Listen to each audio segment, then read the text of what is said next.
Hello అండి. దేనిని చూసి మీరు మాడుగుల హల్వా అనుకుంటున్నారా? కానే కాదండి. కాకపోతే అదే రంగుతో, అదే రుచితో చాలా బావుంటుంది.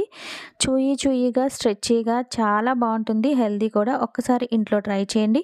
ఒక కప్పు సగ్గుబియ్యాన్ని 6 గంటల పాటు నానబెట్టుకొని, నీటినంతటిని వంచేసుకొని మిక్సీ జార్‌లో వేసుకొని మెత్తని పేస్ట్‌లా చేసుకొని ప్రక్కన పెట్టుకోండి. కడాయిలో ఒక కప్పు బెల్లం వేసుకొని, కొంచెం వాటర్ వేసుకొని బెల్లాన్నంతా కరగనివ్వండి. తర్వాత ఫ్లేమ్ సిమ్‌లో పెట్టేసుకొని పేస్ట్‌నంతటిని వేసేసుకొని సిమ్ టు మీడియం పెట్టుకొని మిశ్రమం కొంచెం దగ్గర పడిన తర్వాత ఒక 2 స్పూన్లు ఘీ వేసుకొని కలుపుకోండి సిమ్‌లోనే.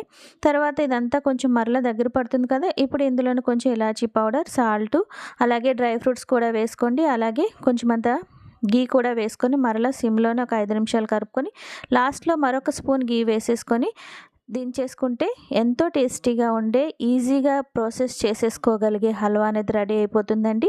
నచ్చితే ఈ సగ్గుబియ్యం హల్వాని మీరు కూడా ట్రై చేయండి. ప్లీజ్ నా ఛానల్ అయితే సబ్స్క్రైబ్ చేయండి. Thank you.